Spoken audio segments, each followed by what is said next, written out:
ಆಕಾಶವಾಣಿ ಮೈಸೂರು. ಕಸ್ತೂರಿ ಮಾತ್ರೆ ವಾರಕ್ಕೊಂದು. ರಚನೆ ಬಿಎಸ್ ರಾಜಾರಾಮ್. ಪ್ರಸ್ತುತಿ ಉಮೇಶ್ ಎಸ್. ಆಕಾಶವಾಣಿ ಮೈಸೂರು ಶ್ರೋತೃಗಳೇ, ಚೆನ್ನಾಗಿದ್ದೀರಾ? ಎಲ್ಲ ಈ ಕಸ್ತೂರಿ ಮತ್ತೆ ಎಲ್ಲಿಂದ ಮೈಕ್ ಮುಂದೆ ಬಂದ ಅಂತ ಆಶ್ಚರ್ಯ ಪಡಬೇಡಿ. ಸುಮಾರು 75 ವರ್ಷಗಳ ನಂತರ ಮತ್ತೆ ನಿಮ್ಮನ್ನು ನಗಿಸೋಣ ಅಂತ ಅಶ್ರೀರವಾಗಿದ್ದರೂ ಆಕಾಶವಾಣಿಯಾಗಿ ಬಂದಿದ್ದೀನಿ, ವಾರಕ್ಕೊಂದು ಕಸ್ತೂರಿ ಮಾತ್ರೆ ಕೊಡೋದಕ್ಕೆ. 1950ನೇ ಡಿಸೆಂಬರ್ ತಿಂಗಳ ಸಂಜೆ ರೈಲು ಹೋಗ್ತಾ ಇತ್ತು.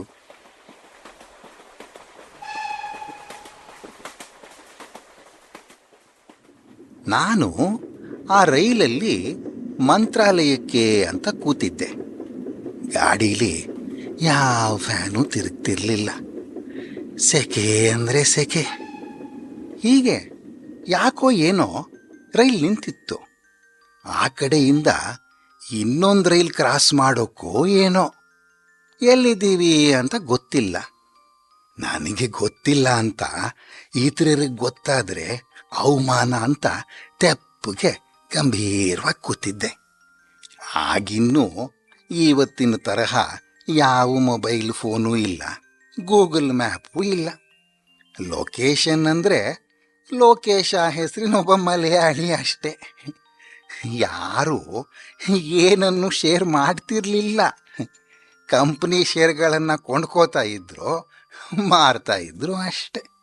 ಇಂಟರ್ ಕ್ಲಾಸ್ ಬೋಗಿಯೊಳಗೆ ತುಂಬಿದ್ದ ಜನ ದುಂಬಿ ಮುಂದೆ ನನ್ನದು ಒಂದೇ ಒಂದು ಪ್ರಶ್ನೆ ಇತ್ತು. ಕೇಳೇಬಿಟ್ಟೆ. ಮಾನ್ವಿಗೆ ಹೋಗಬೇಕಾದ್ರೆ ನಾನು ಎಲ್ಲಿಳಿಬೇಕು? ಅಲ್ಲಿಂದ ಮಂತ್ರಾಲಯಕ್ಕೆ ಅಂದೇ ಹೋಗೋಕಾದ್ರೆ ಅನುಕೂಲ. ರಾಯಚೂರಲ್ಲಿ ಇಳಿದ್ರೆ ಪಾಪ ಬೆಳಗಿನ ತನಕ ಸ್ಟೇಷನ್ನಲ್ಲೇ ಮಲಗಿರ್ಬೇಕಲ್ಲ. ಅಲ್ಬೇಡ, ನೀವು ಊಟಿಲಿ ಇಳಿದು ರಾತ್ರಿ ವಿಶ್ರಮಿಸ್ಕೊಂಡು. ಬೇಡ ಬೇಡ ರಾಯ್ರೆ, ಅದೋನಿ ತನಕ ಹೋಗಿ ಅಲ್ಲೇ ವಿಶ್ರಾಮಕ್ಕೆ ಅನುಕೂಲ.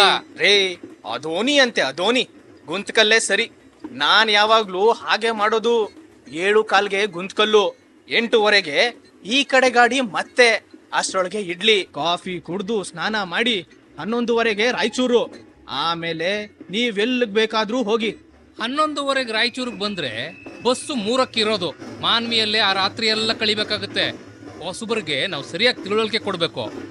ಮಾನ್ವಿಯಿಂದ ನಾನು ಮಂತ್ರಾಲಯಕ್ಕೆ ಹೋಗಬೇಕು, ಅವೆರಡೂ ಮುಖ್ಯ.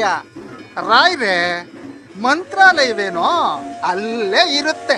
ನಿಧಾನವಾಗಿ ಹೋಗಿ. ಮಂತ್ರಾಲಯಕ್ಕೆ ಮಾನವಿಯಿಂದ ಬಸ್ ಇದೆ.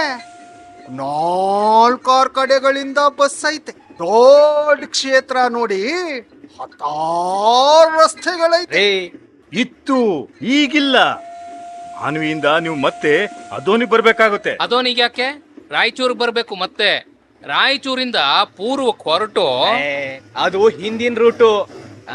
ಈಗ ನೀವು ನೆಟ್ಗೆ ಮಾನ್ವಿಯಿಂದ ಮಂತ್ರಾಲಯದ ರೋಡ್ಗೆನೆ ಹೋಗಿ. ಮಂತ್ರಾಲಯದ ರೋಡಿಂದ ಜಟ್ಕಾ ಮಾಡ್ಕೊಂಡು. ಸ್ವಾಮಿ ಬೇಡ ಬೇಡ, ಅಲ್ಲೊಂದು ಹೊಳೆ ದಾಟ್ಬೇಕಾಗತ್ತೆ.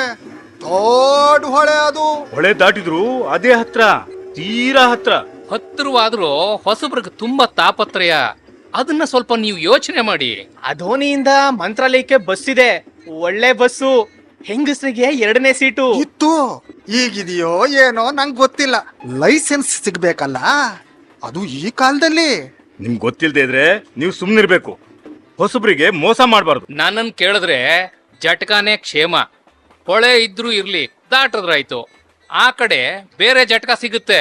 ರೇ, ನೀವೇನ್ ಜಟ್ಕಾದವರಿಂದ ಕಮಿಷನ್ ನೋಡಿದ್ರೇನ್ರಿ? ನೋಡಿದ್ರೆ ಹಂಗೆ ಕಾಣಿಸ್ತೀರಿ.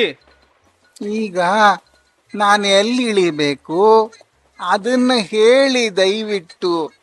ನಿಮ್ ಜಗಳ ಆಮೇಲೆ. ಜಗಳ? ಯಾರೀ ಜಗಳ ಆಡಿದ್ದು? ಹಲ್ಲು ಹಿಡಿದು ಮಾತಾಡಿ, ಹುಷಾರ್. ರಾಯ್ರೆ, ಅದೋನಿಯಲ್ಲಿ ಇಳಿದು ಮತ್ ಹಿಂದಕ್ ಬನ್ನಿ, ಅದು ಸಲೀಸ್ ಕೆಲ್ಸ. ಬೇಡಿ ರಾಯ್ರೆ, ರಾಯಚೂರ್ ಬಂತು, ಇಲ್ಲೇ ಇಳಿರಿ. ನನ್ ಮಾತ್ ಕೇಳಿ. ರಾಯ್ರೆ, ಅವ್ರ ಮಾತ್ ಕೇಳ್ಕೊಂಡು ನೀವೇನಾರ ಇಲ್ಲಿ ಇಳಿದ್ರೆ ನಿಮ್ಗೆ ಮಾನ್ವಿನೂ 0, ಮಂತ್ರಾಲಯನೂ 0. ಕಾಸು ನಷ್ಟ, ಕಾಲ್ವೂ ನಷ್ಟ. ರೇ ಸ್ವಾಮಿ, ನೀವು ಈ ಕಡೆಗೆ ಹೊಸಬರು ಅಂತ ಕಾಣುತ್ತೆ, ಸುಮ್ನೆ ಬಾಯಿ ತೆರಿಬೇಡಿ. ಯಾರು ಹೇಳಿದ್ದು? ಹಲ್ಲು ಉದುರಿಸ್ಬಿಟ್ಟೇನು? ಹೇಳಿ ಅಪ್ಪ, ಮಾನ್ವಿಗೆ ಹೋಗ್ಬೇಕಾದ್ರೆ ಎಲ್ಲಿಳಿಬೇಕು? ರೈಲು ಹೊರಡ್ತಾ ಇದೆ, ಬೇಗ ಹೇಳಿ. ನನ್ನ ಮಾತು ಕೇಳ್ತೀರಾ ನೀವು? ಮಾನವಿಯಲ್ಲಿ ಏನಿದೆ ಮಹಾ? ಏನಿದೆಯೋ ಇಲ್ವೋ ನಿಮ್ಗೆ ಯಾಕೆ? ನಾನು ಅಲ್ಲಿಗೆ ಹೋಗ್ಬೇಕು. ಹೋದ್ರಾಯ್ತು ಬಿಡಿ, ನಿಧಾನವಾಗಿ. ಊರೇನು ಓಡಿ ಹೋಗೋದಿಲ್ಲ ಎಲ್ಲಿಗೂ. ರಾಯ್ರೆ, ಇಕೋ ಮಂತ್ರಾಲಯದ ರೋಡ್ ಬಂತು ನೋಡಿ, ಇಲ್ಲೇ ಇಳಿತೀರೇನೋ? ರೋಡ್ ಕಟ್ಕೊಂಡು ಅವ್ರಿಗೇನಾಗ್ಬೇಕು? ಜಟ್ಕಾ ಸಿಗ್ಬೇಕಲ್ಲ, ಸಿಕ್ಕರು ಹೋಗಿ ತಲುಪ್ಬೇಕಲ್ಲ. ಹೊಳೆ ತುಂಬಾ ನೀರು, ಪ್ರವಾಹ.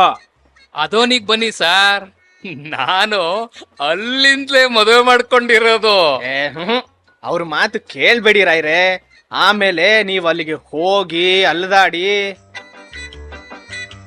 ಅದ್ ಸರಿ ರಾಯ್ರೆ, ನಿಮ್ ಟಿಕೆಟ್ ಎಲ್ಲಿ ತನಕ ಅದನ್ನೇ ಕೇಳಲಿಲ್ವಲ್ಲ?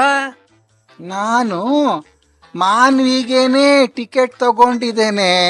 ಎಲ್ಲಿ ನೋಡೋಣ, ಕೊಡಿ ಇಲ್ಲಿ.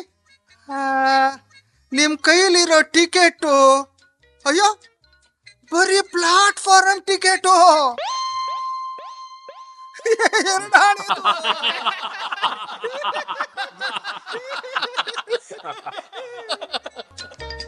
ಕಸ್ತೂರಿ ಮಾತ್ರೆ ವಾರಕ್ಕೊಂದು.